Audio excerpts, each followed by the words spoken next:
Les propos d'Hollande sur la vente de Rafale à l'Inde ne rendent service à personne, alors que François Hollande a évoqué à Mediapart le choix controversé du partenaire indien dans le cadre du contrat sur la vente de 36 Rafale à l'Inde en rejetant toute implication des autorités françaises. Le secrétaire d'État français aux Affaires étrangères, Jean-Baptiste Lemoyne, a critiqué à l'antenne de Radio J cette déclaration.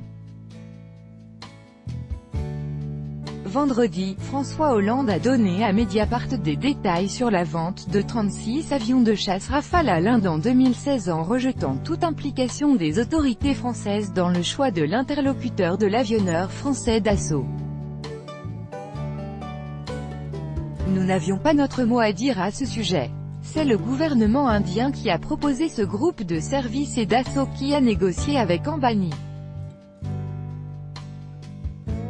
Dassault s'est retrouvé avec Reliance sans que le gouvernement français ait été consulté, a expliqué M. Hollande. Cependant, ces propos ont suscité une grande polémique en Inde et sont même susceptibles de mener à la démission du Premier ministre indien. Dans ce contexte, Jean-Baptiste Lemoyne, le secrétaire d'État français aux Affaires étrangères, a condamné sur les ondes de Radio J les propos de l'ancien chef de l'État français. Je trouve que cette petite phrase prononcée à l'étranger, s'agissant de relations internationales importantes entre la France et l'Inde, ne rend service à personne et ne rend surtout pas service à la France, a déclaré M. Lemoyne. Il a en outre souligné la portée et les conséquences des révélations de M. Hollande non seulement sur les relations bilatérales mais également sur la situation politique globale en Inde. Parce qu'on n'est plus en fonction, porter atteinte quelque part au partenariat stratégique entre l'Inde et la France en tenant des propos qui manifestement suscitent la polémique en Inde n'est pas à la hauteur de la situation, a poursuivi Jean-Baptiste Lemoyne. Vendredi 21 septembre, François Hollande a rejeté dans une interview accordée aux médias en ligne Mediapart toute implication des autorités françaises dans le choix de la société indienne Reliance Group, dirigée par le milliardaire Anil Ambani, en tant qu'interlocuteur de l'avionneur français Dassault dans le cadre du contrat portant sur la vente de 36 Rafale à l'Inde.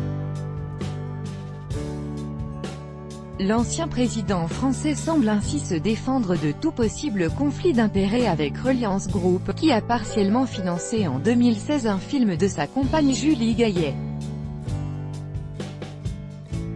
Il a également déclaré ignorer si le gouvernement indien avait influencé le choix du partenaire.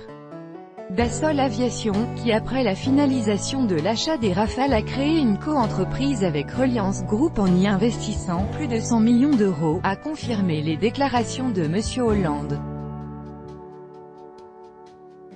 Dans un communiqué publié sur son site, l'avionneur français a expliqué que le partenariat avec le groupe indien Reliance était le choix de Dassault Aviation.